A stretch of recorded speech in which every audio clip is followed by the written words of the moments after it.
힘든 일이 있어서가 아니라 예수님이 제 마음에 채워지지 않기 때문에 힘든 것입니다. 그분만 채워지면 풍랑이는 바다에서도 헤쳐나갈 것이고 비바람이 불어와도 요동치 않고 살아갈 수 있습니다. 문제는 예수님이 내 안에 많이 없기 때문입니다. 문제는 세상이 예수님보다 더 많기 때문입니다. 예수님, 물이 넘침처럼 내 마음에 당신이 넘치게 해주시고 당신이 내 생각 속에 있게 해주시옵소서. 주님, 당신의 사랑이 내 속에 들어와 굳어있는 내 마음이 부드러워지게 해주시고 그 사랑이 나를 붙잡아 주님 앞으로 나를 인도해 주시옵소서. 주님으로 내 마음이 가득히 채워지게 해주시고 그 예수의 크신 사랑이 내 마음을 붙들게 해 주시옵소서. 예수 예수 예수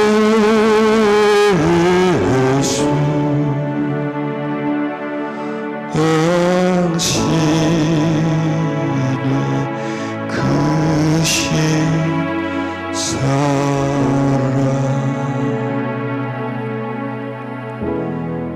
예수 예수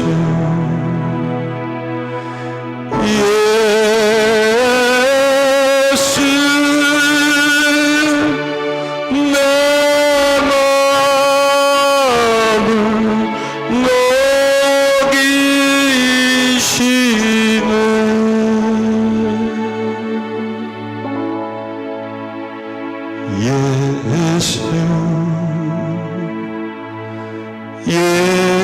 예수 예수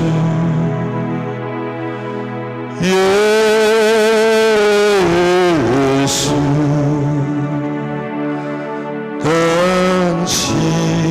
당신의 크신 사랑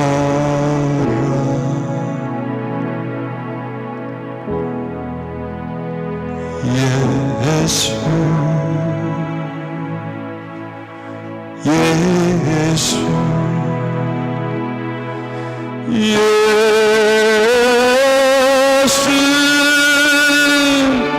내 마음을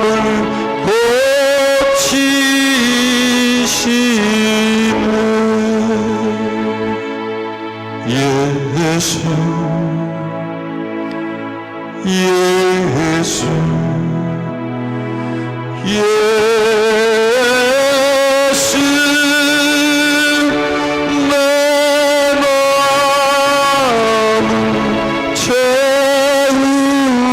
채우시네 예수 예수 예수 내 마음을 녹이시네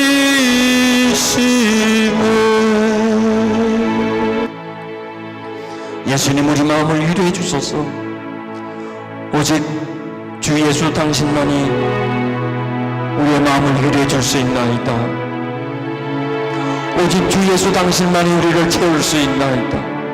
이 시간 예수 아닌 것을 다 비워지게 해주시고 오직 예수만 우리 마음에 채워지게 해주시옵소서. 예수님을 힘입어 찬양하고 말씀을 전하게 해주시고 예수님을 힘입어 주가 가르치신 말씀을 듣게 해주시고 예수로 인하여 우리 마음에 감동 감화가 일게 해주시고 우리 마음이 예수의 영으로 가득 차게 해주시옵소서. 세상에 살다 보니 우리는 예수를 잊어버리고 세상을 주워 담았나이다.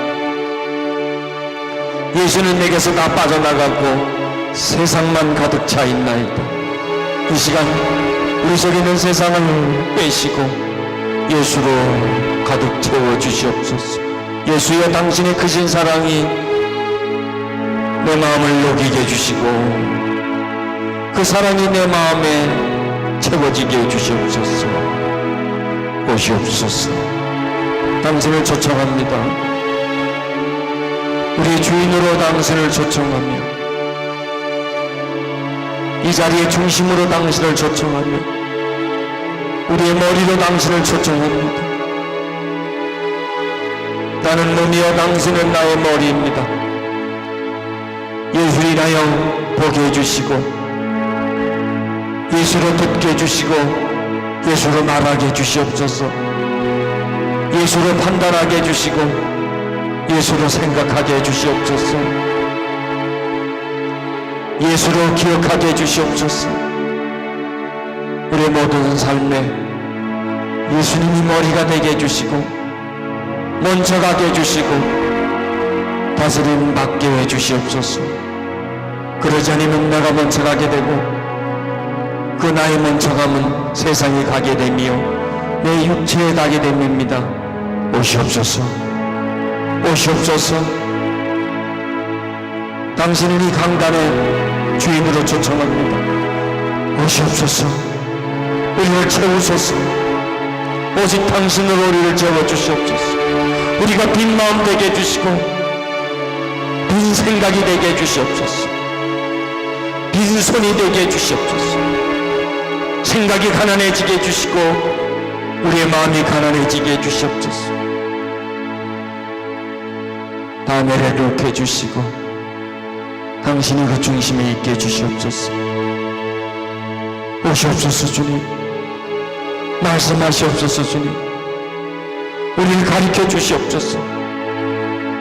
우리는 무지합니다. 끝없이 주님께 배워야 하고 한없이 주님을 채워야 하고 늘 주님의 인도와 보호와 도우심을 받아야 합니다. 우리는 가난한 자들입니다. 우리는 텅 빈 자들입니다. 우리는 공고한 자들이고 우리는 영적으로 비참한 자들이고 힘이 어두운 자들입니다. 누가 누구를 가리킬 수가 있고 누가 누구를 인도해 줄 수 있습니까? 우리 모두 다 눕는 자들이요 우리 모두 다 가진 것 없는 자들입니다. 주님 오시옵소서. 눈이 먼 제가 어떻게 눈 멀어 있는 성종을 인도하겠습니까? 입이 둔한 자가 어떻게 말씀을 전할 수 있겠습니까? 제 자신 하나 주지하지 못하는 자가 어떻게 말씀을 전할 수 있습니까? 저는 무지하고 아무것도 모릅니다. 당신을 전달할 수 있는 능력이 없습니다. 그냥 나를 사용해 주시옵소서. 막대기처럼 당신의 손에 잡혀지게 해주시고 우리 모두 주님을 알아가게 해주시옵소서. 누가 누구에게 전하는 것이 아니라 주님이 우리에게 전하진 바 되게 해 주시옵소서. 우리 모두 아버지의 마음 안으로 이끌어 주시고 그 사랑의 풍성함 속에 푹 담아 주시옵소서. 그 사랑의 감동을 진하게 받게 해주시고 그 사랑의 바닷속으로 우리를 이끌어가 주시옵소서. 거룩하신 우리 주 예수님 이름으로 기도드렸습니다. 아멘. 이 성경 전체가 하나님에 대해서 말씀하시죠. 창세기부터 요한계시록까지. 또 이 성경 전체가 예수님과 성령님에 대해서 말씀하십니다. 그래서 성경 어느 구절에도 보면 하나님에 대한 부분, 예수님에 대한 부분, 성령님에 대한 부분이 곳곳에 배열이 되어 있죠. 잘 이렇게 섞여져 있고요.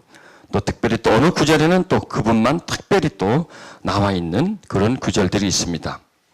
오늘은 성경 속에서 하나님에 대해서 가장 솔직하고 또 깊이 있고 또 풍성하게 다루는 그 내용을 하나 꼭 꼬집어내가지고 그 말씀을 계속 우리가 묵상하고 상고하고 또 그 말씀을 계속 전함으로 인해서 그 말씀 속에 있는 엑기스, 그 속에 담겨져 있는 풍성함이 우리에게 감동으로 전달되어지는, 그래서 말씀을 통해서 하나님을 이렇게 느낄 수 있는, 감동받을 수 있는 그런 시간이 되었으면 참 좋겠습니다. 그것은 제가 할 수 있는 일이 아니거든요. 뭐 어느 정도 전달은 제가 하지만 마음에 감동이 일어나는 부분은 제가 할 수 있는 부분이 아닙니다. 그것은 하나님이 역사해 주셔야만 가능한 일이죠. 이건 사람의 영역이 아니거든요.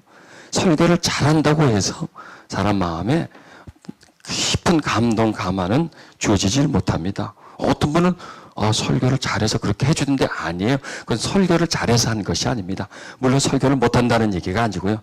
잘 하시지만 중요한 것은 그 설교 속에 하나님의 감동, 감화가 전달될 때에 그 속에 전달된다는 것입니다. 이것이 설교를 잘하고 못하는 건 어떤 사람의 영역이지만 그 설교를 통해서 하나님이 전달된다는 것은 이거는 잘하고 못하는 것을 떠나서 하나님의 영역이라는 것입니다. 그분께서 설교자를 불쌍히 보시고 또 청종을 불쌍히 보실 때, 긍휼히 보실 때 그런 일이 일어날 수가 있습니다.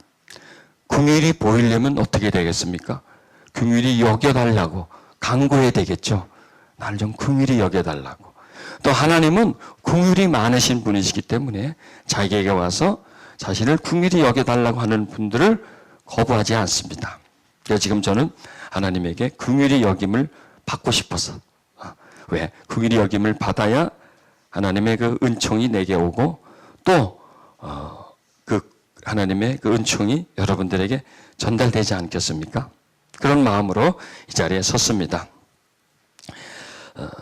이 성경 속에서 예수님에 관해서 많이 기록되어 있는 부분이 우리 다 알듯이 사복음서겠죠.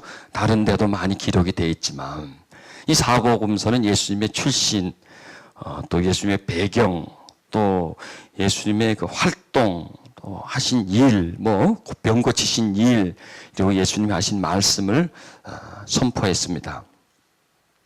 그리고 또 이 속에는 예수님이, 그리고 그 예수님의 말씀을 보면 또 구분할 수 있는데 그냥 일반적인 설교와 그 다음에 비유가 하는 예수님의 말씀 속에 포함되어 있습니다. 자, 이 비유, 오늘은 비유에 대해서 좀 말씀드릴 건데요. 예수님은 보통 말씀을 비유로 많이 하셨습니다. 왜냐하면 비유는 사람들이 아주 쉽게 들을 수 있는 얘기거든요. 설교도 하다 보면 그래요. 설교를 쭉 하다가 그냥 가만히 있다가 비유가 나면 어떻게 돼요? 왜냐하면 비유는 이야기잖아요. 이야기이기 때문에 이야기는 듣기가 참 쉬워요. 또 이야기는 내가 그 이야기 속에 그 흐름에 같이 들어갈 수가 있어요. 그 예수님은 아주 깊은 진리를 복잡하고 오묘하게 전달하신 것이 아니라 아주 깊은 얘기를 평범한 이 얘기로, 이 얘기를 한 거예요. 그러니까 예수님은 이야기꾼입니다. 이야기꾼. 그러니까 이야기하는데 전문이라는 거예요. 아주 어려운 부분을 쉽게 풀어주는데 예수님이 아주 독보적인 존재입니다. 이 목사들은 어떤 존재인지 아십니까? 아주 쉬운 걸 굉장히 복잡하게 만들어서 설명해줘. 오리무중어로 그냥 말이에요. 깜깜하지만 아주 어렵게 여러 가지 용어를 많이 써서. 자, 오늘은 예수님의 그 비유에 대해서 말씀하시는데 특히 그 예수님의 비유 중에 하나님에 대해서 우리에게 깊이 말씀해 준 비유를 제가 설명해 드리겠습니다. 자, 예수님이 이 땅에 오신 목적이 크게 보면 두 가지입니다. 첫째는 뭐냐? 우리의 세상 죄를 지고 가시기 위해서 오신 것이고 또 다른 목적은 하나님을 우리에게 알려주기 위해서. 하나님이라고는 그 신비한 존재를 사람들에게 알려줘야 하는데 방법은 딱 한 가지예요. 하나님이 사람이 되는 거예요. 사람이 되어서 사람과 함께 사는 거예요. 사람이 되어서 사람의 말로 직접 전달해 주는 것이에요. 물론 예수님이 오시기 전에 선지자들이 하나님에게 그 말씀을 받아가지고 선포해 주었어요. 그런데 그 부분은 사람이 받아서 전달하기 때문에 분명하고 뚜렷하게 하나님을 알려드릴 수가 없는 거예요. 여러분, 예를 들어서 저를 여러분이 다른 사람에게 소개했다고 하십시다. 사진을 가지고 가서 소개했다고 하십시다. 그게 저를 온전히 전달할 수 있겠습니까? 못하지요. 그렇게 아무리 듣는 것보다도 여기 한 번 와서 저를 보는 것만 못하다는 얘기입니다. 사람도 그런데 하나님인들 어떻겠습니까? 하나님인들. 하나님에게 보여지는 분이고 또 하나님이 설명되어지는 분인가요? 아니잖아요. 절대로 하나님은 설명되어지는 분이 아니라는 거예요. 아니, 설명되어지는 분이 아니라는 게 설명으로서 그분을 알 수 있는 분이 아니라는 거예요. 물론 설명해서 어느 정도는 알 수 있지만 그분의 중심, 그분의 본질, 그분의 뜻, 이런 깊은 부분은 거의 이해를 못한다는 얘기죠. 자, 예수님 당시에 유대인들은 하나님을 알았나요? 몰랐나요? 알았지요. 하나님이 누구인 걸 알았습니다. 그런데 뭘 몰랐냐면 하나님이 어떤 분인지 몰란 거예요. 어떤 분인지. 창조주 하나님, 그 하나님 맞아요. 그들은 하나님의 능력도 알고요. 하나님의 그 위대함도 알고요. 전지전능함도 다 알았어요. 근데 그분들은 뭘 몰랐냐면 하나님의 마음을 몰랐던 거예요. 이게 굉장히 중요해요. 내가 누구를 아는데 그 사람의 학력도 알고 배경도 알고 어디 사는지도 알고 어떻게 생긴 줄도 아는데 그 사람의 마음을 몰라요. 그러면 그 사람에 대해서 얼마나 안다 그럴까요? 모른다 그래야 돼요. 그것은요. 그 사람의 마음을 모르고서는 그 사람을 안다고 말할 수가 없어요. 하나님도 마찬가지입니다. 사람이 그런데 하나님을 어떻게 했어요? 하나님의 마음을 모르고 어떻게 하나님을 안다 그럴 수 있겠습니까? 모른다는 거예요. 그 당시 유대인들은 하나님을 알았어요. 그러나 알았지만 하나님의 부분적인 것을 아는 거고 하나님의 껍데기를 안 거예요. 하나님의 중심을 모르는 거예요. 그런데 인간이요, 하나님의 중심을 어떻게 알 수 있겠습니까? 그건 알 수가 없어요. 여러분, 내가 여러분에게 내 속을 까지 않고는 여러분이 나를 어떻게 할 거예요? 내가 속마음을 다 꺼내놓지 않고는 여러분 나를 모르고 또 우리는 서로를 몰라요. 즉, 자기의 마음은 자기가 열어야 알아요. 그렇군요. 하고 열 때 비로소 그 사람을 아는 거예요. 사람도 열어주지 않으면 모르는데 하나님인데 더더욱 알겠습니까? 모르죠. 왜 예수님이 오셨습니까? 하나님을 알게 해주려고 온 거예요. 하나님의 가슴을 확 열어주기 위해서 온 거예요. 이렇다. 이분이 하나님이다. 그래서 십자가를 지신 거예요. 그렇지 않습니까? 그래서 대신 죽어주신 거예요. 그래서 오셔가지고 사람들의 친구가 되어주실 것일 거예요. 그래서 예수님이 하신 말씀은 대부분입니다. 대부분이 하나님을 나타내는 거예요. 태어남부터 예수님이 십자가를 지시고 그 다음에 승천까지 모두가 다 그게 다 메시지예요. 그건 예수님께 말씀하신 것도 메시지지만 삶 자체가 메시지란 말이에요. 사람을 대하는 태도도 그게 메시지예요. 그 모든 것 하나하나가 다 누구를 알리기 위함이에요? 하나님 아버지를 알리기 위함이에요. 예수님 자신을 알리는 게 아니에요. 사람들은 어떻게 해요? 자신을 자꾸 나타내요. 날 보라는 거죠. 나를 좀 봐서 누구를 알라는 거야? 나를 알라는 거야. 나를 좀 알아달라는 거야. 나를 알아달라는 거야. 그러나 예수님은 자신을 알아달라는 게 아니라 자신을 보면서 누구를 알아달라 그러나요? 하나님을 알아달라 이거예요.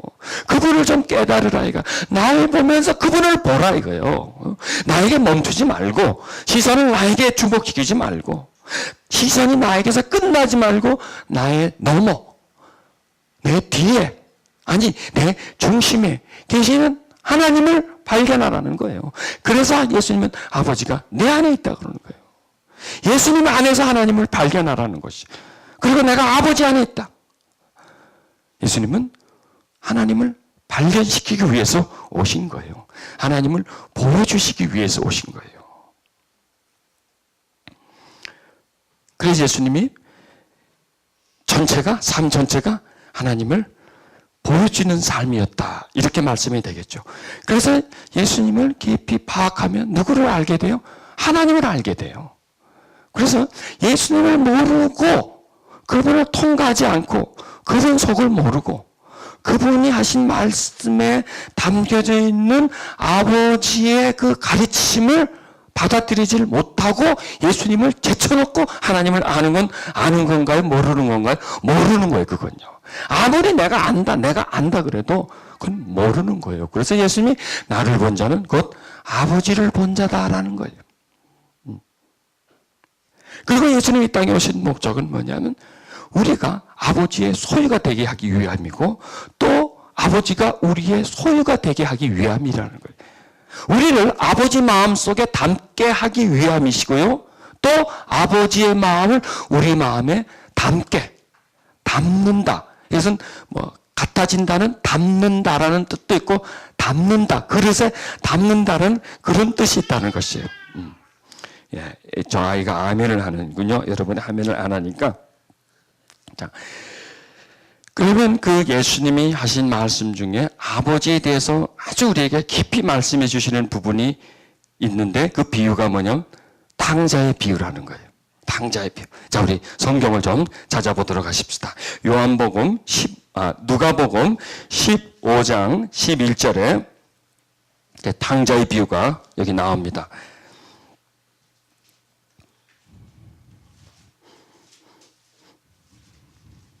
15장 11절에 탕자의 비유가 나옵니다. 그러니까 15장은 전체가 다 비유입니다.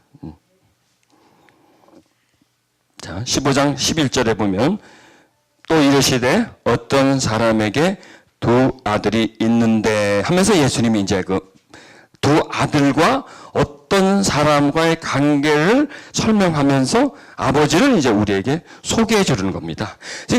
누가복음 15장은 아버지의 마음이 어떻다는 것을 우리에게 알려주는 것이고 또 특별히 15장 11절부터 쭉 그 탕자의 비유로 나오는 이 이야기가 아버지에 대해서 우리에게 깊게 말씀해 주는 그런 부분입니다. 자, 여기서 이제 어떤 사람이라는 존재가 나오죠. 자, 그런데 여기 성경에 보면 4절에도 보면요. 어떤 사람이 나와요. 4절에 어떤 사람이 나오죠. 또 그다음에 8절에 보면 어떤 여자 이렇게 나옵니다. 또 11절에 보면 어떤 사람 이렇게 나옵니다. 왜 예수님은 하나님을 우리에게 비유로 설명해 주면서 왜 사람으로 얘기하느냐 이거예요. 하나님 그렇게 하면 될 텐데 예수님은 사람으로 얘기해 줍니다. 그러니까 예수님은 우리에게 하나님을 존재로 여기라는 게 존재. 상대방으로 여기라는 거예요.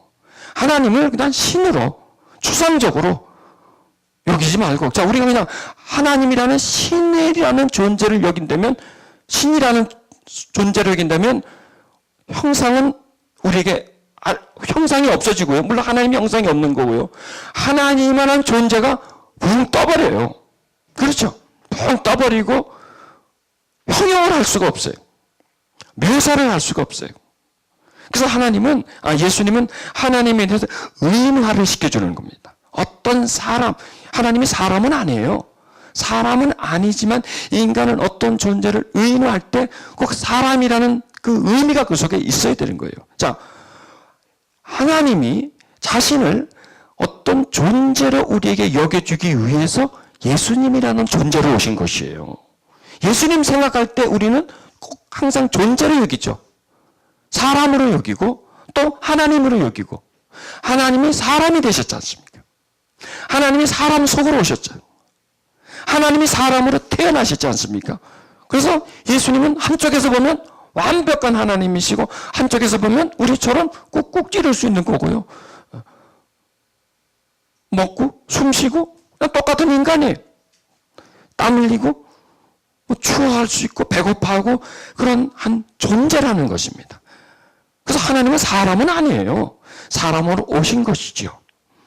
또 사람으로 오신 목적은 뭐냐면 하나님을 그렇게 어떤 뚜렷한 존재로 여기게 하기 위함이고 그 다음에 예수님은 설명하실 때 어떤 사람이 양 100마리가 있는데 또 어떤 여자가 10토라 구매하게 있었는데 하나를 잊어먹었고 또 하나님을 우리에게 설명해 주셔서 어떤 사람에게 두 아들이 있었는데 하고 이렇게 설명해 주는 거예요. 자, 여기서 보면 어떤 사람과 누구를 말합니까? 아들을 얘기합니다. 그러니까 관계를 얘기해 줍니다.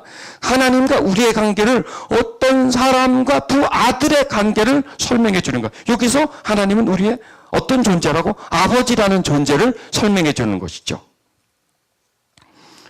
자, 여기서 두 아들이라는 존재가 나옵니다. 또 어떤 사람이라는 거 두 아들. 왜 그냥 하나님은 지금 이 스토리에서 보면 두 아들인데 한 아들은 거의 안 나오고 한 아들만 얘기가 나오죠. 근데 왜 필요 없는 한 아들 얘기는 왜 하느냐 이거예요. 왜 두 아들로 만들어놓는지 이거죠. 이 두 아들이라고 뭐냐면 두 그룹을 말하는 겁니다. 자, 이 15장 4절을 보면 어떤 사람이 양 100마리가 있었는데 그중 하나를 잊어버린다라고 합니다. 하나를 잊어버리고 99마리를 들에 두고 그 잃은 것을 찾아간다. 그러면 하나와 99 이것을 구분합니다. 그래서 이 둘입니다. 둘. 잊어버린 것과 지금 소유하고 있는 것. 그 다음에 드라쿠마 설명을 하면서 10 드라쿠마가 있는데 하나를 잊어버렸다. 9은 가지고 있는 이 두 부류를 말하죠. 이 두 아들은 그런 두 부류로 말씀해 주시는 것이에요. 자, 그러면 두 그룹은 뭐냐면 한 그룹은 뭐냐면 죄인이라는 그룹과 한 그룹은 의인이라고 하는 그런 그룹이라는 거예요. 이스라엘 당시에 의인의 그룹과 죄인의 그룹이 있었습니다. 의인은 어떤 그룹이냐면 바리새인들, 서기관들, 제사장들 이런 사람들이 의인 그룹이 있었고 그 다음에 죄인들, 그 다음에 세리들 이런 사람들이 죄인 그룹이라고 여겨졌습니다. 그런데 의인이라고 하는 사람들도 결국 보면 죄인이었어요. 그런데 자기들이 붙인 거예요. 의인 클럽이에요. 자기들이 만든 클럽. 의인 클럽이라는 거. 라이언스 클럽처럼 자기들이 만들었어. 의인 클럽을 만들고 그 다음에 죄인 클럽에다가 그 사람들을 갖다 쏟아 부어버린 거예요. 저것들은 죄인이고 우리는 의인이다. 이렇게 인정해서 두 그룹이 있었던 거예요. 그래서 예수님의 비유에서 이 두 그룹을 설명해 주는 거예요. 너희들이 생각하는 그 죄인이라고 하는 그 그룹. 그것을 한 아들로 놓는 거예요. 그리고 그 아들과 하나님과의 관계를 설명해 주면서 그 아들과 그 아버지가 풀려나가는 상황을 설명해 주는 것이죠. 자, 이 두 아들의 계층은 이제 뒤에 두고 이제 여기서 이제 이 비유의 말씀을 우리가 듣도록 하겠습니다. 자, 여러분 이 탕자의 비유에 대해서 설교 한두 번 안 들어보신 분이 있습니까? 다 들어봤죠. 저도 또 이 비유를 많이 설명했고 그런데 이것만 가지고 계속 파지는 않았다는 거예요.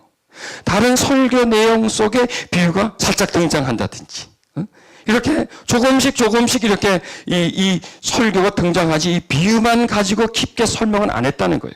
그런데 이 비유가 제가 이 비유를 계속 파들어가고 이 부분에 대해서 책자를 보면서 할 때에 다른 비유에도 물론 깊은 내용이 있지만 이 비유는 정말 깊다라는 거예요. 이 비유 속에서 우리는 두 존재를 뚜렷이 압니다. 아버지라는 존재와 탕자의 존재를 아는 거예요. 여기서 그러니까 이 성경 어느 곳에서도 아버지에 대해서 이렇게 잘 설명해 놓은 부분이 성경에 없을 정도고요.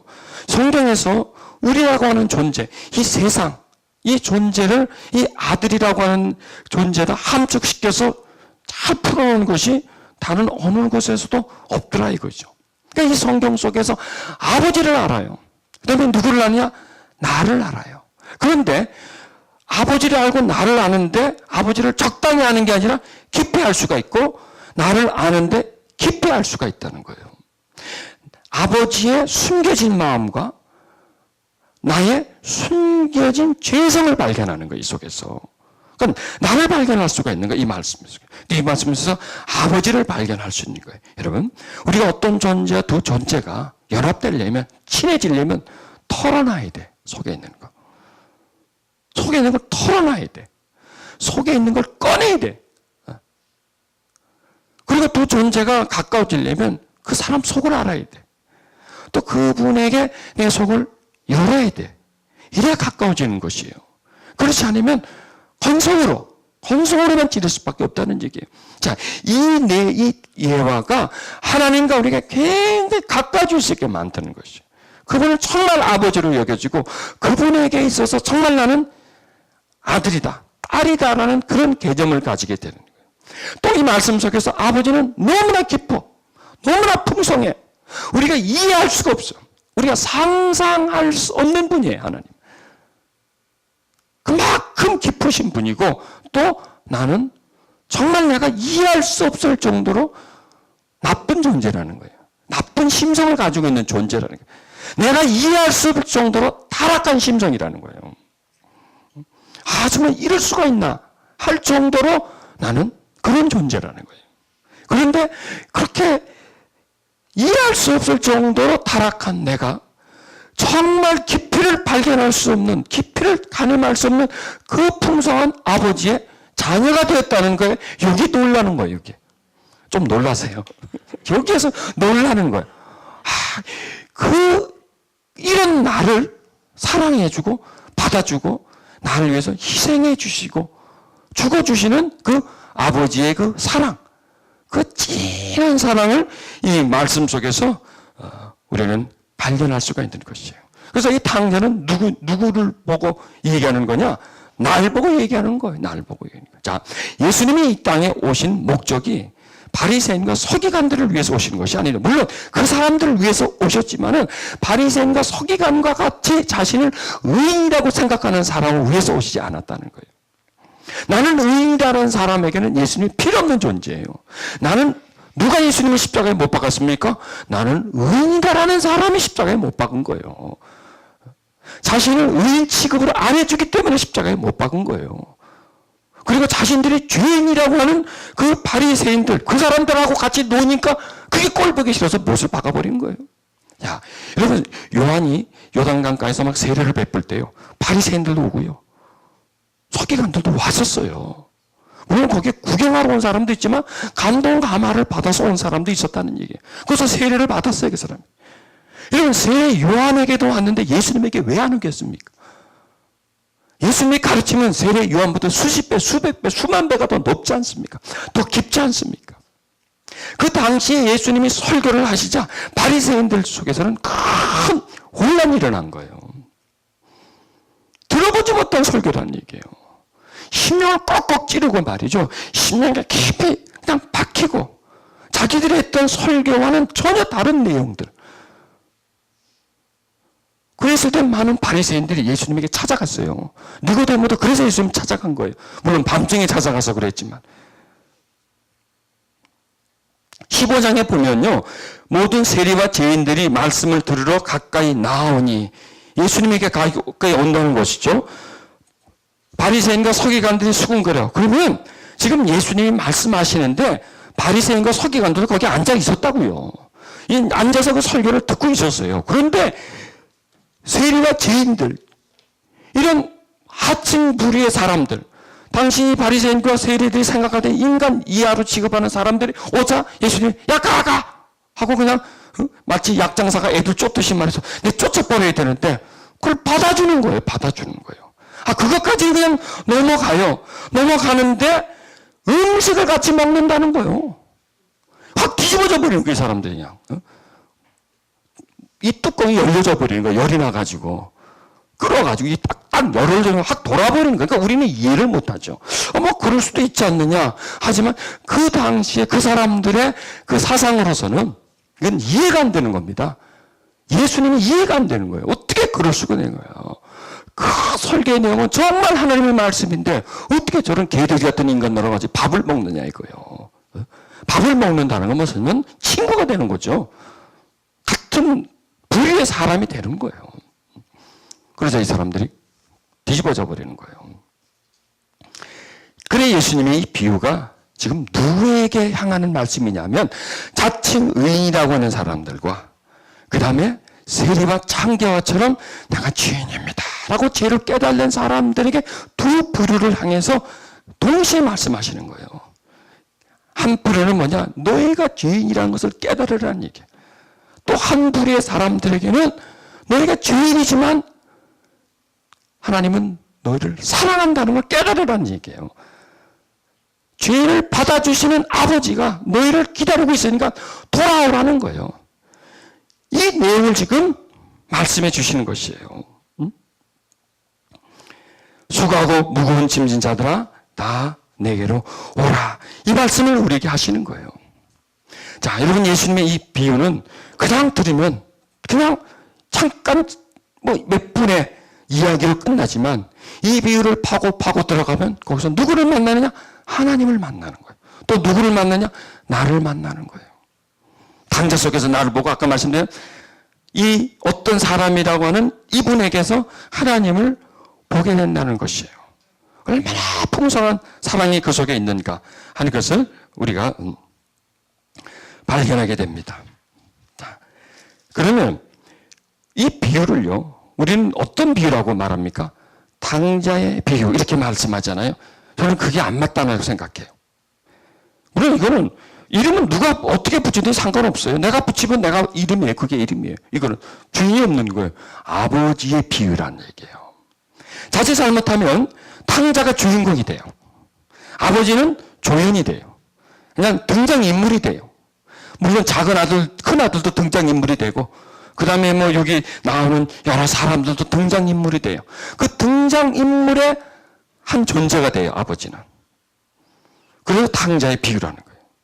그래서 이 이야기의 주인공은 탕자일까요? 아버지일까요? 아버지예요. 아버지가 주연급이에요. 탕자는 등장인물이에요.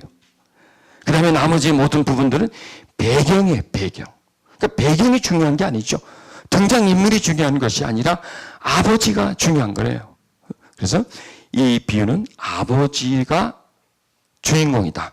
그래서 아버지의 비유 이렇게 말씀을 우리가 드릴 수가 있습니다.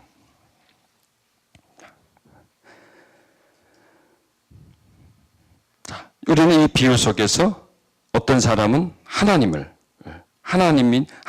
아버지로 여기게 하는 그러한 비유고, 이 비유 속에서 용서해주는 아버지의 모습, 잃어버린 양 100마리가 있는데 한 마리가 잊어버렸을 때 그 잃어버린 한 마리를 찾아가는 그 아버지의 마음, 또 한 드라크마를 잃어먹었을 때 등불을 켜면서 온 마당을 헤매면서 그 동전 하나를 찾아내는 그 여인의 마음, 이 마음을 통틀어서 또 11절에 어떤 사람이라고 하는 존재에게 집중을 시켜버리는 겁니다.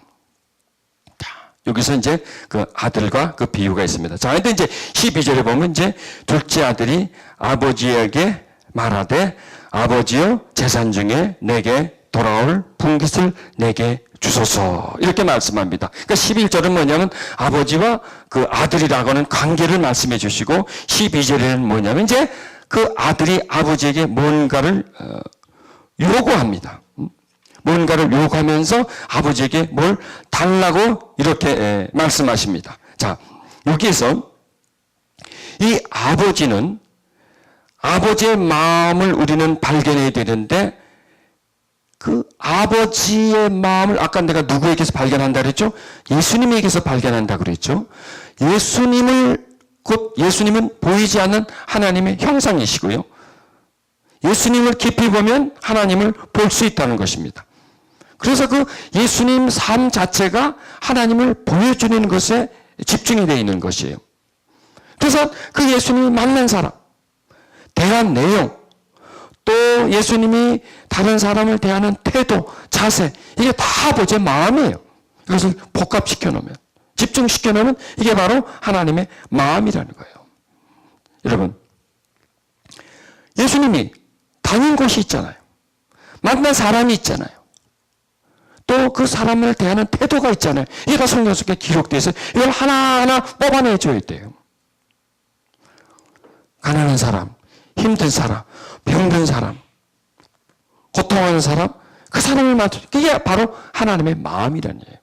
고통하는 사람을 향하는 마음, 불쌍한 사람을 향한 마음, 간음 중에 붙잡혀온 그 여인에게 향하는 마음, 용서해주고 품어주고 정죄치 않는 그런 마음, 그게 바로 아버지의 마음이라는 얘기예요.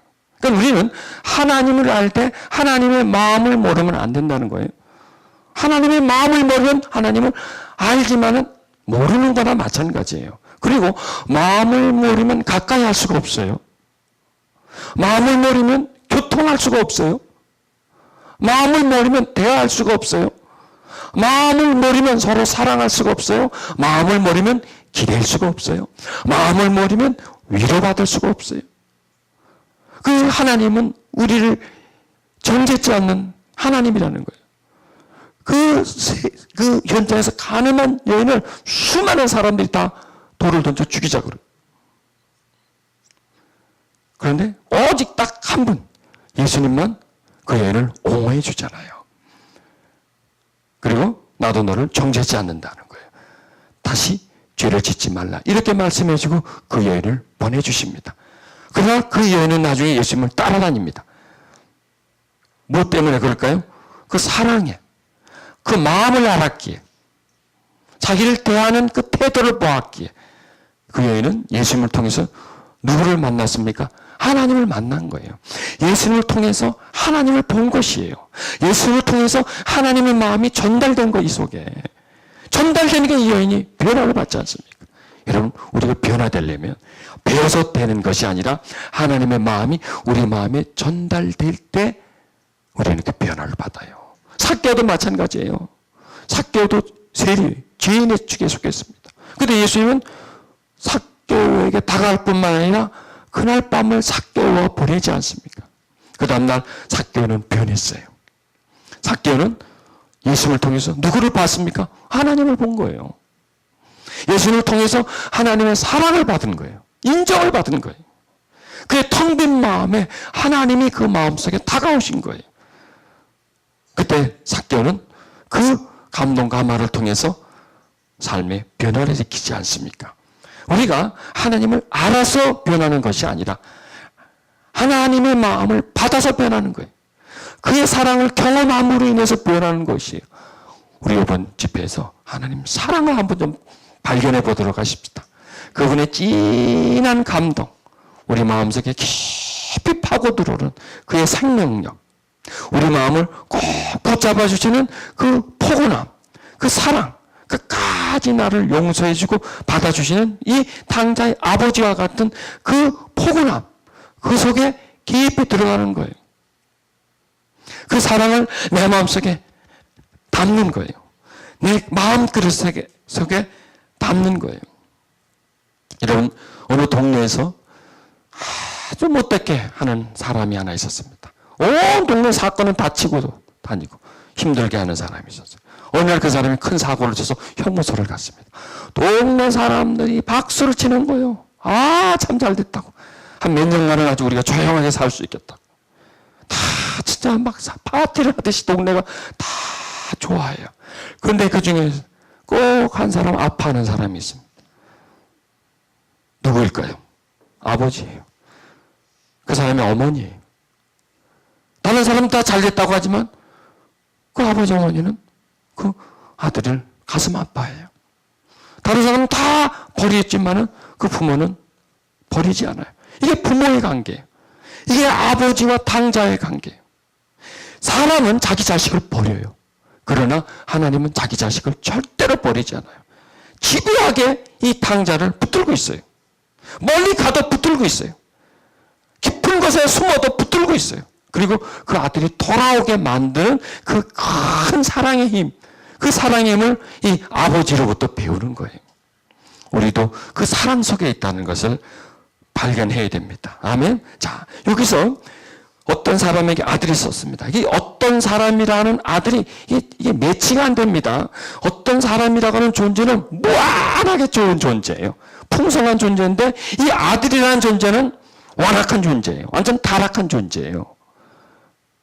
그런데 그런 좋은 아버지에게서 이런 나쁜 아들이 있다는 거예요. 그럼 이 나쁜 아들은 누구를 뜻하느냐? 우리 인간을 뜻하는 거예요. 이 어떤 사람이라는 존재는 아버지를 뜻하는 것이죠. 그런데 여기서 두 존재는 뭐냐? 아버지라는 존재는 사랑이 끝이 없는 존재. 그리고 아들이라는 존재는 타락이 끝이 보이지 않는 그런 존재가 바로 아들이라는 것이에요. 자, 여기서 이 아들은 아버지에게 죄를 지었어요. 그렇다고 해서 자, 여기서요, 이 죄를 지금 아들은 누구에게 짓냐? 아버지에게 짓는 겁니다. 자, 여기서 죄를 우리가 발견해야 됩니다. 인간 최초의 죄는 무슨 죄였어요? 하나님을 향해서 불순종하는 죄였죠. 그러니까 죄의 근원은 뭐냐? 하나님에게 불순종으로부터 죄가 시작되는 거예요. 누구를 얘가 지금 나가서 애들을 때려서 죄인이 된 거 아니에요? 탕자가 아니에요, 얘는요. 이 사람. 남의 집 물건을 훔치고 해서 탕자가 아니에요? 아버지를 거역했기 때문에 탕자라는 거예요. 그렇기 때문에 우리 인간은 모두 다 탕자예요. 저도 여러분도 탕자예요. 이 세상에는 두 종류의 탕자가 있어요. 내가 탕자임을 아는 탕자와 내가 왜 탕자야? 자기가 탕자임을 모르는 탕자. 그래서 내가 탕자임을 알고 돌아온 탕자와 안 돌아온 탕자 두 종류가 있습니다. 여러분 목욕탕에 가면 남탕과 여탕이 있지 않습니까? 남탕과 여탕이 있는 것처럼 돌아온 탕자는 돌탕이고 안 돌아온 탕자는 안탕입니다. 안탕과 돌탕이 두 종류가 있으니까. 그래서 우리는 돌아온 탕자에 속하니까 얼마나 좋습니까? 그렇죠? 우리는 그냥 돌탕이라는 얘기예요. 돌탕. 자, 여기서 죄의 본질은 뭐냐면 하나님을 거역하는 것이 죄라는 거예요. 죄가 원래 그렇게 생겼기 때문에. 우리도 마찬가지입니다. 우리도 보면 밖에 나가서 뭐 다른 사람과 싸우기도 하고 비난하기도 합니다. 그런데 그 죄가 어디서부터 오느냐? 하나님과 좋은 관계를 가지지 않았기 때문에 그런 죄가 생긴다는 것이. 제가 2주 전인가 설교 속에 우리에게는 하나님이 참 부족하다는 거예요. 하나님이 부족하다. 문제는 하나님이 부족해서 일어나는 거다니까. 세상 사람에게 일어나는 문제는 뭐냐? 하나님이 없어서 문제가 일어나고 우리들에게는 하나님이 부족해서 문제가 일어나는 거다. 내가 지금 누구하고 싸웠다. 뭐가 부족해서 싸운 거예요? 하나님이 나한테 부족했기 때문에 싸운 거예요. 하나님과 내가 멀어졌기 때문에 싸운 거예요. 내가 지금 막 두려워하고 있어요. 이건 다른 게 아니에요. 하나님과 내가 멀어져 있기 때문에 두려워하고 있는 거예요. 남극과 북극은요. 태양과 엇비슷하게 있기 때문에 거기에 얼음덩어리인 거예요. 적도는요. 태양과 직접 비춰지는 거예요. 거리는 똑같아요. 지구와 태양의 거리는 똑같아요. 빛을 바로 받느냐 아니면 돌아서 받느냐 엇비슷하게 받느냐 비스듬히 받느냐에 따라서 이 지구의 온도 차이는 극과 극이지 않습니까? 마찬가지로 우리가 정면에 하나님이 계시다면 우리는 항상 그 따뜻함 속에 살아가고 풍성함 속에 살아갈 텐데 비스듬하게 될 때 그분과 나 사이에 뭐가 낄 때 일사랑이 부족해지는 거예요. 나한테. 일사랑이 부족할 때 일어나는 문제라는 얘기예요. 그러니까 이 탕자의 문제는 뭐냐면 아버지와의 관계가 부서지면서부터 일어나는 거예요. 그런데 그 관계 속에서 누가 부서집니까? 아들이 먼저 부수잖아요. 아버지가 돌아서는 게 아니라 아들이 돌아서는 거예요. 하나님은 사람을 향해서 돌아서지 않는다는 거예요. 누가 돌아서나요? 내가 돌아선다는 거예요. 그런데 사람들은 하나님이 돌아섰다라고 이해하죠. 절대로 하나님 돌아서지 않는다는 얘기예요. 자, 여기서 우리는 아주 풍성하고 사랑이 충만한 그 아버지와 점점점 나쁘게 되어져 가고 반항적이 되어져 가는 인간을 이 탕자에게서 발견하는데 그 탕자는 누구냐? 바로 나라는 거예요. 부패한 심성을 가지고 있는 존재가 바로 이 탕자라는 거예요. 이 부패한 심성, 타락한 마음. 그래서 이 예레미야서 17장 9절에는 만물보다 거짓되고 심히 부패한 것이 인간의 마음이다라는 거예요. 그런데 누가 네 이걸 알겠느냐 이거예요. 그러니까 중요한 것은 부패해져 있다는 게 중요한 거예요. 그것보다 더 중요한 게 자기가 부패해졌다는 걸 모른다는 거예요. 타락한 것보다 더 중요한 게 내가 타락한 걸 모른다는 거예요. 지금 탕자는요. 자기가 탕자인 줄 알면 되지요. 몰라요. 지금 탕자라는 걸 자기가 잘못하고 있는 걸 모른다는 거예요. 이게 인간의 뻔뻔함이에요. 여러분 우리 뭐 잘못한 거 알아요? 모르죠. 알아서 모르는지 모르고 모르는지 하여간 몰라. 시점이 딱 돼버려요. 미친 척 하는 건가? 우리가 미친 척에 도사라니까. 모르면서 막 해버려요. 아니, 알면서 막 해버려요. 왜? 이게 부패해졌기 때문에 이 마음이 스스로가 자기 자신을 정결하게 할 수 있는 능력이 없어요. 자기의 행동을 판단할 수 있는 능력이 없고요. 자기의 행동을 거부할 수 있는 능력이 우리에게는 없다는 얘기입니다. 그게 있어요? 없어요, 우리에게는요. 내가 잘못하면서도 이게 잘못인지 몰라요.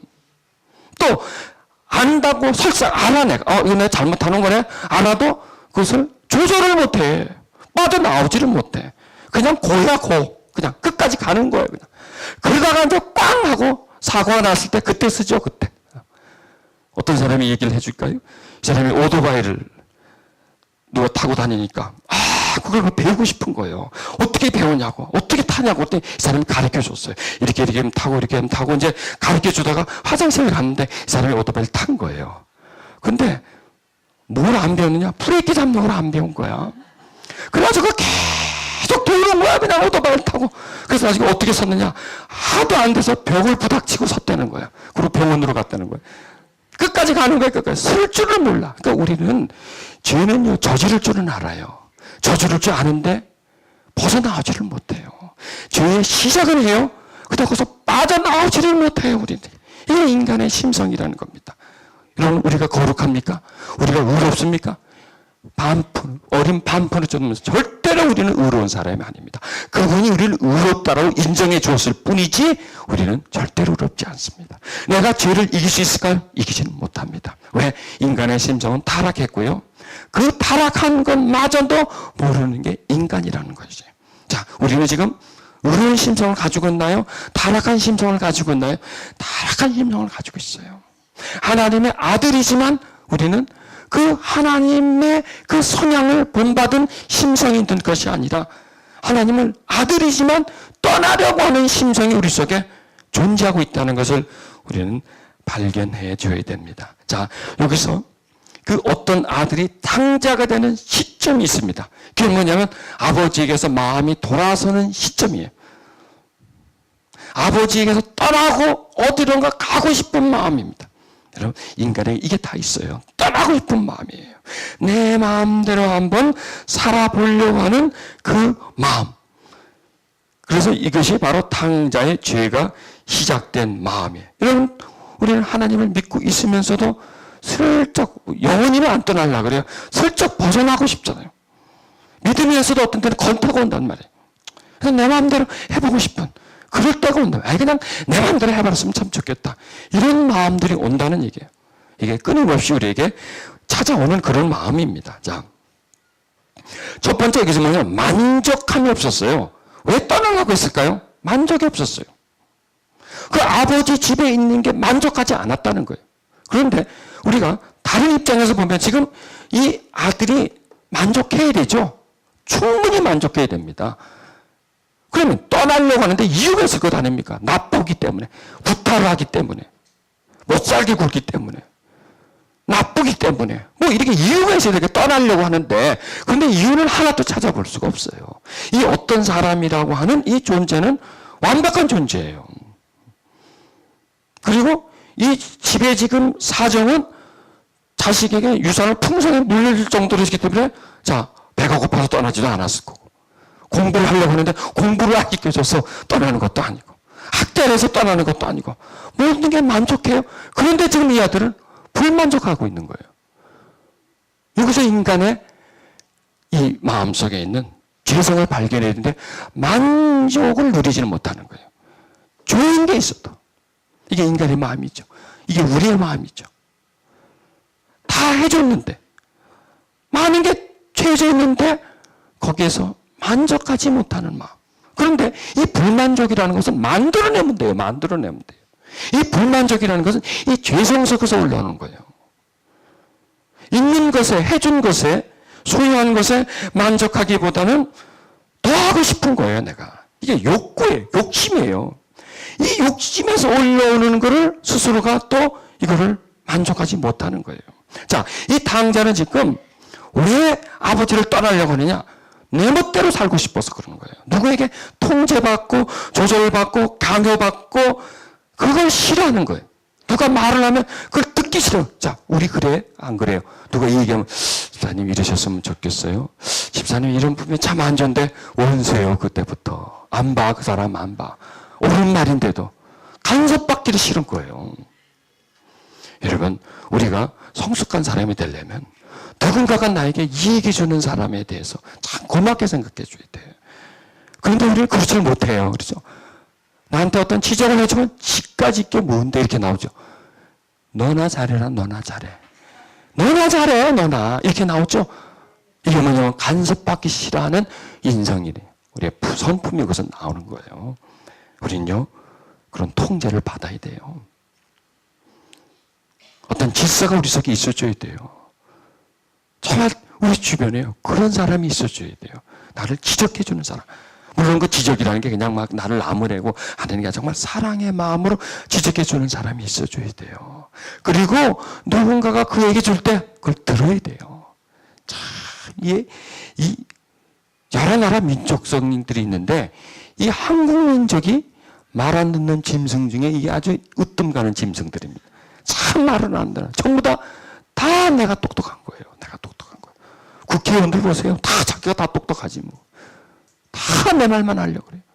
그럼 그 사람만 그런가요? 우리 교회들은 어떤가요?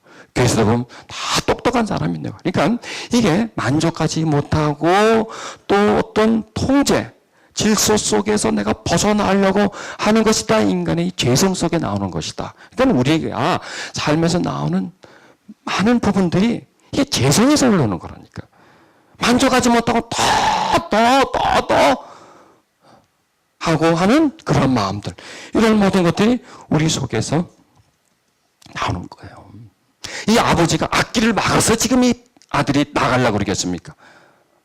하고 싶은 것을 못하게 해줘서 가겠습니까? 물론 하고 싶은 걸 못하죠. 왜? 죄를 못 저지르니까.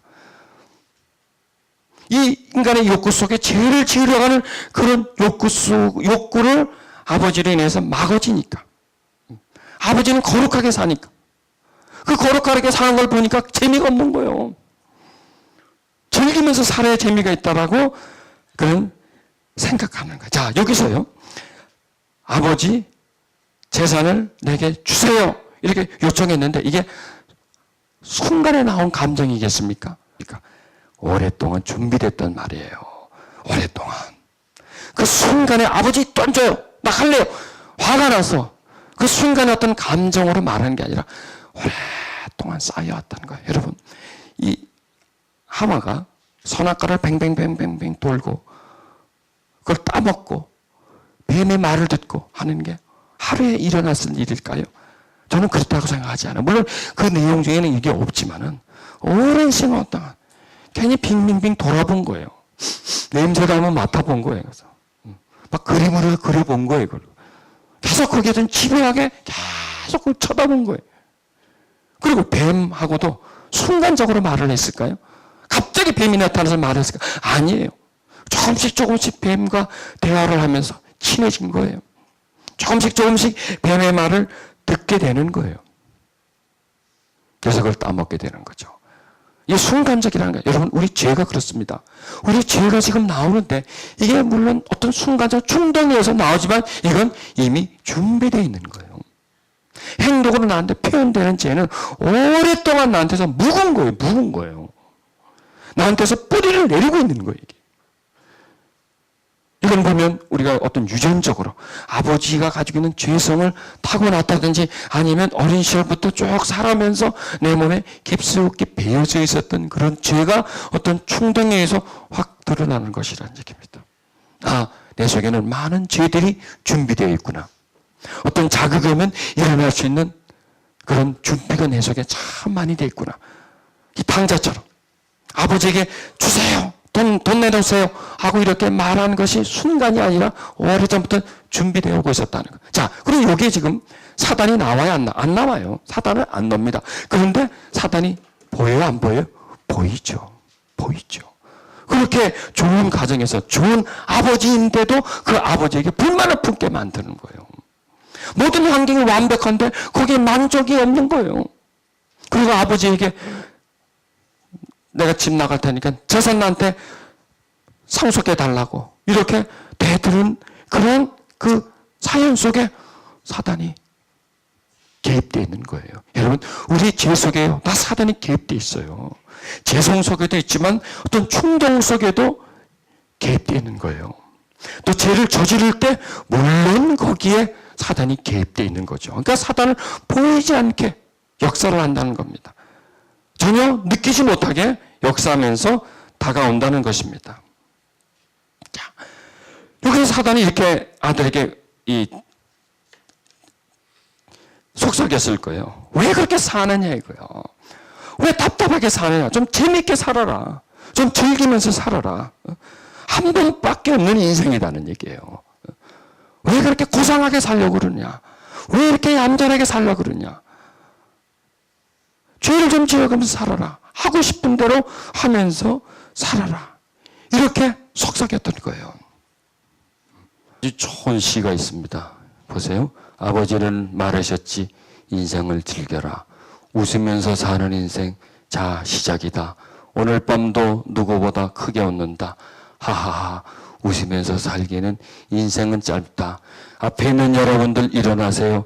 아버지는 말하셨지 그걸 가져라. 그걸 가져라. 누가 이런 시를 썼냐면 현대카드에서 썼습니다.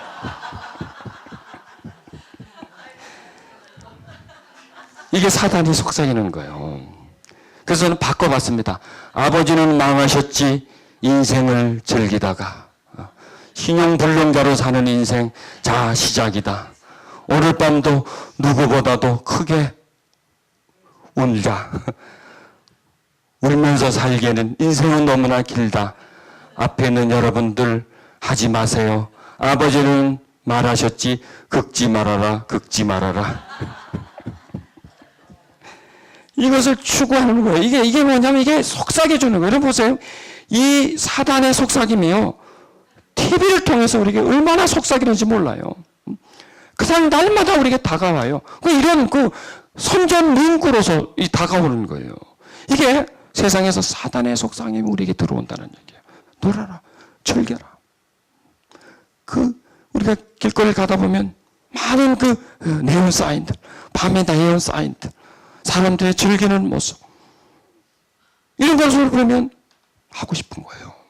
그러니까 누가 꼭 이 얘기를 해주기보다도 이런 모습들이 우리를 끌어당기는 거예요. 그러니까 지금 당자에게 동네 아이들이 그랬다든지 또 다른 사람이 정말 노는 걸 보고 거기에 끌렸다든지 하여간 아니면 직접 사단이 와서 얘기해 줬다든지 그건 둘째치고 하여간 그 세상에서의 그 유혹이 이 탕자에게 들어온 거예요.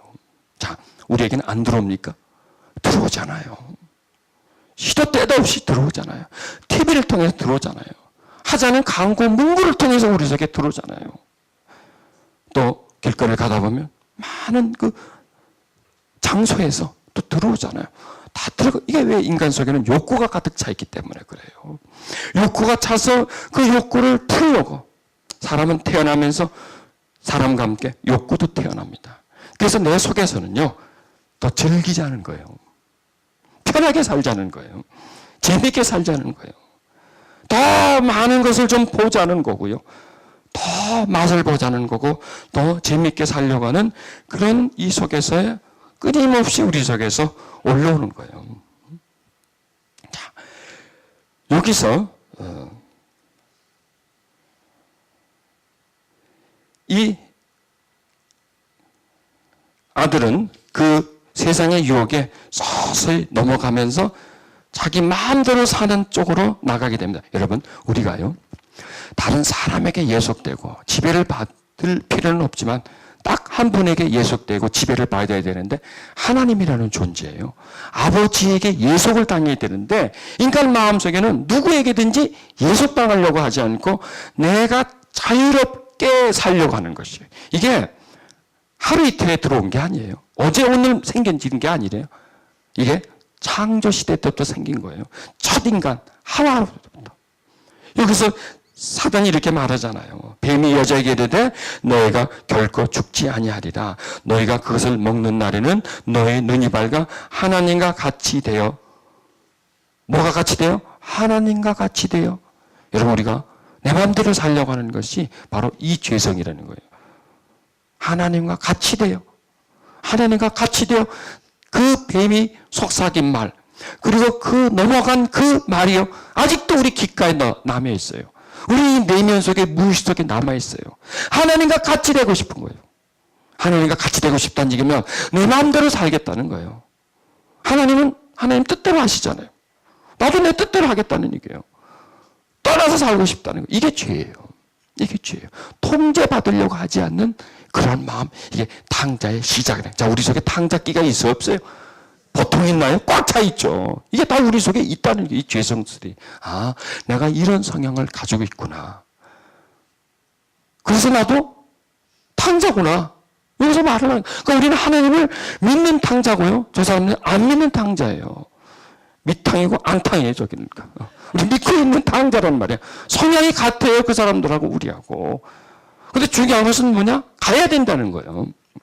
그분의 마음을 내가 전달받아야 된다는 얘기예요. 내 속에 있는 이 탕자의 성향을 아버지의 마음을 통해서 치유받아야 된다는 거예요.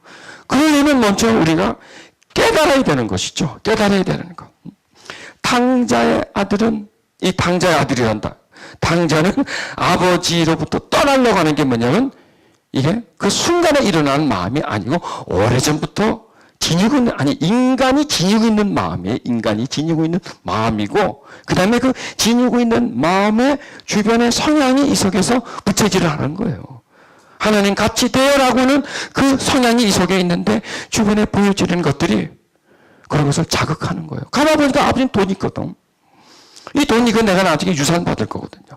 그러면 지금 받으나 나중에 받으나 내가 생각할 땐 똑같은 거예요.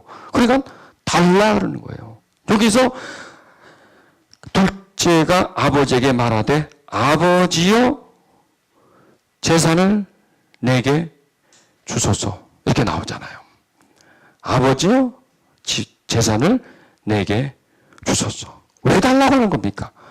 내 마음대로 살려고 하는 마음이 아버지에게 내게 주세요. 이 얘기는 뭐냐면 내 마음대로 살고 싶어야 하는 거예요. 당신은 내 인생에 필요 없다는 거예요. 당신은 내 인생에 방해만 될 뿐이지 도움이 안 된다는 거예요. 이때까지 낳아주고 먹여주고 다 해줬는데 배반하는 거예요. 배반하면 그냥 떠나지 그 몫을 챙겨가지고, 그게 자기가 버는 게 아니잖아요. 지가 아버지가 재산을 형성하는데 지가 무슨 일을 했나요? 아무것도 안 했잖아요. 아무것도 안 됐는데 내달라는, 이게 인간의 마음이라는 거예요. 인간의 마음이에요. 그냥 중에 절실하면 지가 떠나면 될 거예요. 왜 저를 들고 떠나려 그래? 그냥 가면 될 것 아니에요. 달라는 거예요. 그게 인간의 끝없는 욕심을 여기서 말해주는 것이죠. 떠나려고 하는 마음과 그 다음에 내게 주소서, 내가 즐기려고 하는 거예요. 내 인생 내가 살겠다 이거야. 나는 행복을 찾아갈 권리가 있다. 나는 내 마음대로 할 수 있는 권리가 있다. 여기서 인간이 넘어가 버리는 거야. 자살하는 사람들이 왜 그럴까요? 내 인생 내가 끝마칠 내 권리가 있다는 거예요. 내 거다는 얘기야, 내 거단 말이에요. 그래서 내가 죽고 싶으면 내가 죽고, 살고 싶으면 내가 살고, 내가 먹고 싶으면 내가 먹고 싶고, 안 하고 싶으면 안 하고, 내 마음대로다는 얘기예요. 이게 죄예요. 딴 게 죄가 아니라. 이게 죄의 시작이죠. 내 마음대로 할 수 있다, 해야 된다라는 것이 죄예요. 죄는 뭐예요? 내 마음대로 하는 게 죄잖아요. 하지 말아야 하는 건데 내가 하고 싶어. 그냥 내가 해버려. 그렇게 안 하나요? 하잖아요. 그러니까 이거는 지금 그 순간 지르는 그 죄도 죄지만 우리 속에는 죄성의 문제라는 거예요. 내 마음대로 하고 싶다는 거예요. 누구에도 나는 통제받고 싶지 않고 내 마음대로 하고 싶다는 그 내 멋대로 살고 싶어요. 내 뜻대로 살고 싶어요. 그렇게 자기를 살려고 하는 그런 마음이에요. 자, 여기서 아버지여 이렇게 부를 때 벌써 이 아들의 마음은 떠나가 버렸어요. 아버지여, 그 다음에 뭐예요? 주소서. 여러분, 우리 기도에 보면 대부분 그렇죠. 아버지여, 뭘 주소서. 요 당자의 그 요구와 비슷해요. 아버지여, 항상 보면 뭘 달라는 거예요. 아버지여 주소서, 아버지여 주소서, 아버지여 복을 주소서, 아버지여 돈 좀 주소서, 아버지여 뭘 주소서. 요구라는 거예요. 요구. 우리의 기도 속에 이런 요구가 많이 있어요. 그래서 목적은 뭐예요? 얘가 지금 당자가 아버지를 부르는 목적은 뭐예요? 달라는 거예요. 아버지를 부르는 게 목적이 아니에요. 아버지가 지금 어떤 칭조를 가지고 목적이 아니에요. 아버지를 지금 좋아서 부르는 게 아니에요. 아버지를 이용하기 위해서 부르는 것. 우리도 보면 아버지 부를 때 아버지를 부르는 그 목소리 속에는 주소소가 항상 깔려 있어요. 거기서 아버지에게 뭔가를 얻어내려는 그런 마음, 그 마음도 역시 바르지 못한다는 거예요. 얻어내려고 하지 말고 아버지를 받아내, 아버지 자체, 그 자체가 좋아서 부르는 것.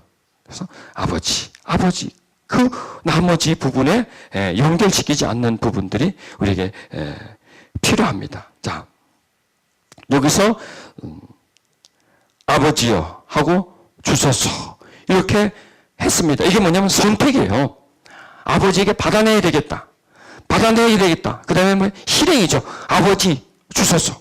이게 시작되는 겁니다. 근데 죄는요, 이 생각 단계가 있고 그 다음에 실행 단계가 있어요.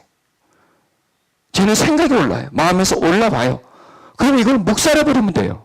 그걸 거부하면 되는데 이걸 구체화를 시켜야 돼요. 생각 속에서. 구체화를 생겨서 구체화가 된 다음에 내 마음에 굳어져요. 이게 의지예요. 의지가 된 다음에 그 다음에 행동으로 나오는 거예요. 이제 죄가 발현되는 것이죠. 물론 죄의 시작은 마음에서부터 생각에서부터 시작되지만 그러나 생각에서 꺾어버리면 이게 죄로 발전되지 않는데 이것이 이제 의지화가 되었을 때에 그 다음에 죄로 표현되는 것이라는 얘기입니다. 그러니까 지금 당자는 생각했고 구상했고 그 다음에 아주 큰 마음 먹고 이제 아버지요 주소서 이런 선택을 하는 겁니다. 그러면 이 선택은요 반드시 과정이 있게 되어 있고요. 과정은 반드시 결과를 낳게 되는 겁니다. 어떤 행동이든지 선택은 내가 해요. 그러나 선택은 내가 하지만 과정은 선택에 이끌려가고요. 또 그 과정에 의해서 맺는 열매는 그 과정이 맺어져요. 그래서 선택은 내가 하지만 과정과 결과는 내가 선택할 수가 없어요. 이거는 그 선택이 선택을 해주는 거예요. 내가 선택한 것이 선택해 주기 때문에 이건 나하고 관계가 없어요. 내가 조절할 수 있는 영역이 아니라는 거예요. 선택은 내가 조절할 수, 죄 짓는 건 내가 선택할 수 있어요. 그런데 죄의 대가를 받는 건 내가 선택할 수 없지 않습니까? 이거는 당연히 나한테 오게 돼 있지 않습니까? 그러니까 여기서 우리는 뭐를 깨달으면 내가 죄를 지을 때 이 죄를 지고 나는 죄를 짓는 건 내가 짓지만은 이 다음에 내게 다가오는 아픔은 내가 어떻게 할 수가 없는 거야. 이건 내가 선택할 수 있는, 이건 필연적으로 나한테 다가오는 것이다. 그리고 뭐든지 내가 어떤 선택은 반드시 결과가 줄줄이 사탕으로 따라오게 돼 있다는 거예요.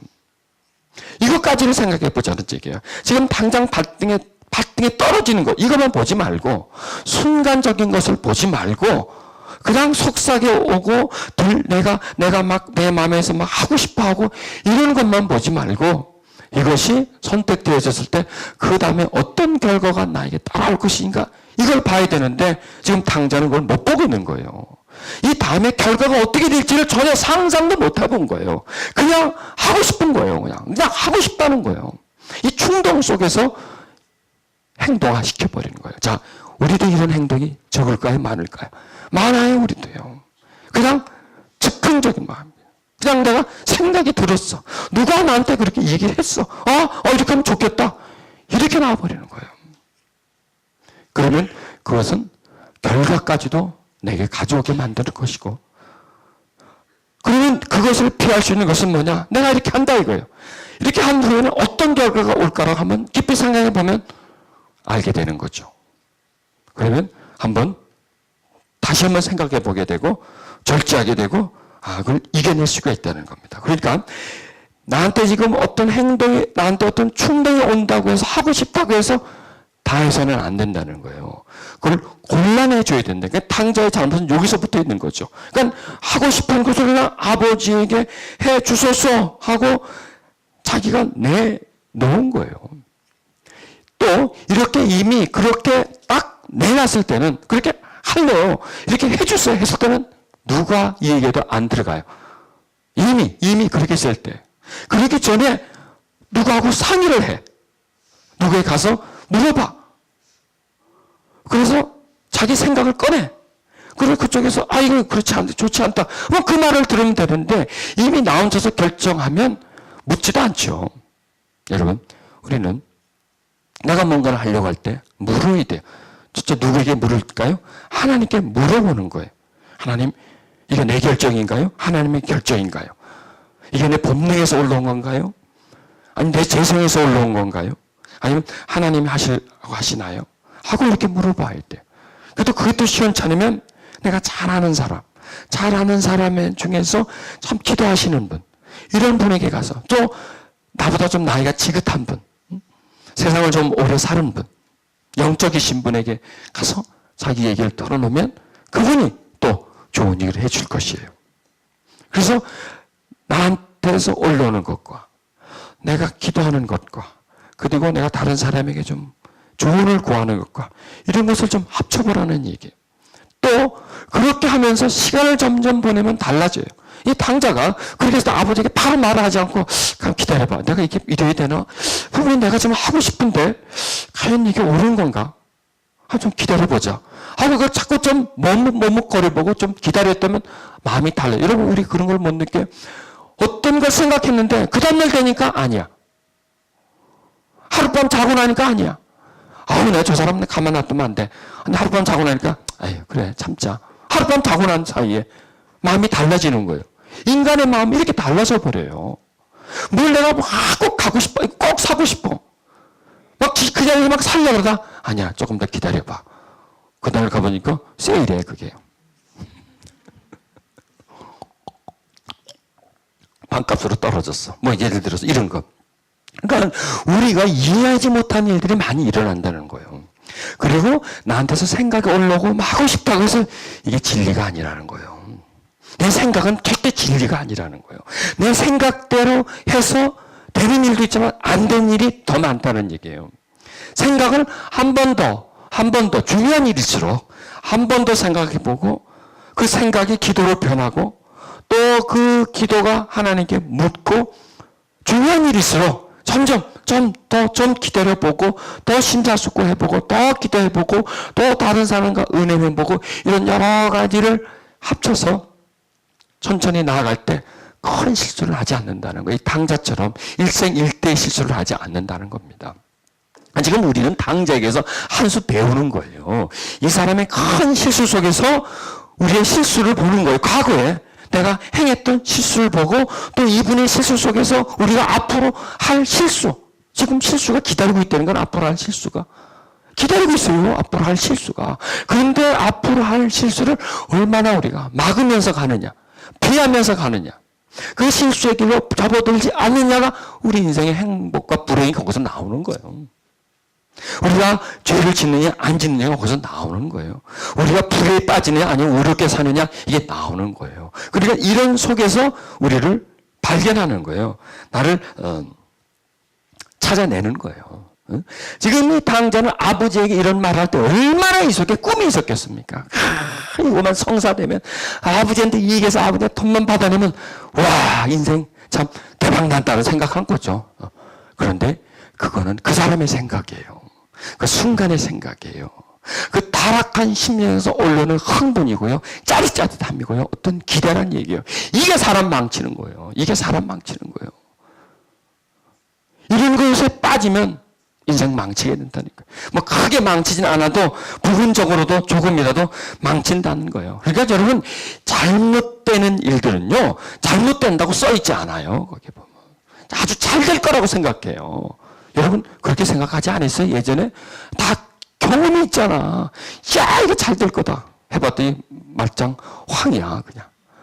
야 이거 정말 괜찮다 해봤더니 실수였어요. 이런 게 우리 인생 속에 참 많아요. 그게 뭐냐면 당자와 같은 결정을 지어서 우리가 그랬다는 거예요. 성급하게 했기 때문에 당자가 갔던 길을 우리가 따라서 걸었기 때문에 그러는 거예요. 여러분 첫 단추를 잘못 끼면 두 번째 단추도 잘못 끼게 되는 것이에요. 그러니까 중요한 것은 뭐냐? 첫 단추를 잘 끼는 것이죠. 첫 걸음 잘못 뛰면 두 번째 걸음도 잘못되는 얘기고 계속해서 처음에 잘못된 방향으로 돌아가면 잘못된 방향으로 계속해서 걸어갑니다. 여러분 의식적으로 자기를 파괴하는 사람은 없어요. 다 다 한 번쯤이면 괜찮겠지. 이 정도면 어때? 난 한 번만 즐길 건데 하면서 그 한 번이 인생을 망치잖아요. 어떡하다가 도박장에 한 번 발걸음을 들어섰는데 도박 중독자가 돼서 다 털어버린 사람이 있고요. 딱 한 번만 하다가 한 대 빨다가 담배 중독자가 되잖아요. 딱 한 잔 하다가 그냥 그 알코올 중독자가 되겠다고요. 딱 한 방만 맞지 않고 히로뽕 한 대 맞은 게 배가 망신을 시키고요. 이게 지금 범죄자들 보면 형무소 아닌 사람 보면 다 시작은요 한 번만으로 시작한 거예요. 그리고 조금 시작한 거예요. 약간의 악으로 들어가는데 이게 나중에 심각한 악으로 들어가는 거예요. 그러니까 여러분 이 사단은 또 이 세상은 자꾸 우리 쾌락적인 부분이죠. 이 탐욕적인 부분을 자꾸 일으켜요. 우리가 가지고 있는 욕구를요 계속 충동질을 하는 거예요. 우리가 가지고 있는 욕심을요 자꾸 거기서 그 욕심을 탐욕으로 바꿔주는 거예요. 그리고 그 탐욕의 길로 걸어가게 만드는 거예요. 얼마 전에 한국에 경제 포럼이 있었습니다. 거기에 토마스 프리스먼이라고 하는 그 경제학자가 이제 참석을 했습니다. 어느 기자가 이렇게 묻습니다. 지금의 경제 위기, 세계적인 경제 위기의 주범은 누굽니까? 뭐 때문에 이렇게 됐습니까? 정확하게 좀 찝어주십시오. 이렇게 말을 하자 그 경제학자는 지금 세계 경제의 주범은 인간의 탐욕입니다. 이렇게 설명한 거예요. 인간의 탐욕. 돈을 많이 벌어보려고 하는 거예요. 큰 집에 살려고 하는, 좋은 차를 살려고 하는 그런 탐욕이 빚을 내게 되고 또 은행은 그 빚을 빌려주고 이자를 받아먹고 또 그 빌려준 걸 가지고 또 채권화 시켜서 팔아먹고 이렇게 하면서 빚을 눈덩이처럼 불린 탐욕이 경제 위기의 주범이라는 거예요. 맞아요. 이 지금 탕자의 문제는 어디서도 시작될까요? 이 속에서 탐욕이 일어난 거예요. 욕심을, 자기의 욕구를 조절하지 못했기 때문에 일어난 것입니다. 여러분, 우리의 죄도 마찬가지예요. 우리가 죄에 빠지는 것도요, 작은 욕심, 온 산을 불태우는 게 누가 막 드라마통, 휘발유통을 붓고 막 불을 붙여서 그냥 담뱃불 하나, 어디선가 날라온 불씨 하나가 붙어서 온 산을 다 태워요. 작은 불씨 하나. 우리 속에 일어나는 그 욕심, 탐욕, 이것이 우리를 고통스럽게 만드는 겁니다. 이 탕자가 지금 빠져나가는 것이 작은 것 같지만 자기 속에서 일어나는 이 욕심이 그 사람의 마음을 그렇게 만들어가는 것입니다. 자, 우리 이 시간, 우리 좀 기도하는 시간을 갖도록 하시겠습니다. 자, 오늘 이 탕자 속에서 나를 발견하게 되죠. 바로 나. 탕자는 다른 사람이 아닌 바로 내 자신입니다. 여기서 어떤 사람이라고 하는 존재는 바로 하나님이십니다. 그 하나님의 넓음과 하나님의 그 온유함과 풍성함과 평강에 비하면 우리는 얼마나 좁은지요. 그리고 우리는 얼마나 추한지요. 우리 속에 얼마나 많은 탐욕이 있는지요. 우리 속에 얼마나 많은 타락의 심성이 우리 속에 존재하는지 우리는 그것을 발견해야 합니다. 만약에 입장을 바꿔서 내가 그 아버지가 됐으면 그런 아들의 행동을 어떻게 보고 있었을 것인가 하죠. 그걸 보고 가만히 있을 것인가 하죠. 우리는 이 비유에서 아들과 아버지의 관계 속에서 그 어떤 사람이라는 존재, 그 존재가 나의 아버지가 되시고 여기서 정말 그 어떤 사람의 아들이라고 할 수 없는 존재가 바로 내가 되는 것입니다. 내 속에 그런 나쁜 심성이 풍성히 이 속에 거하고 있다고 하는 것입니다. 그리고 이 아들의 실수를 보면서 나의 실수를 봅니다. 과거에 내가 했던 실수를 이 아들의 실수 속에서 보고요. 또 우리가 앞으로 할 실수를 이 아들의 실수 속에서 발견해야 됩니다. 그래서 다시 그 실수가 재현되지 않도록 우리를 쓰다듬고 우리를 씻어주고 우리를 새롭게 만들어줘야 합니다. 우리 속에 숨겨져 있는 타락의 심성들, 우리 속에 있는 죄성들, 우리 속에 있는 뻔뻔함들, 무지함들, 쾌락을 사랑하는 마음들, 내 욕심을 채우려고 하는 마음들, 분별력 없음을, 무지함을 내 속에서 발견해야 합니다. 우리 시간 기도하십시다. 아버지여, 나를 보게 해주소서. 당자가 다른 사람이 아닌 바로 저입니다.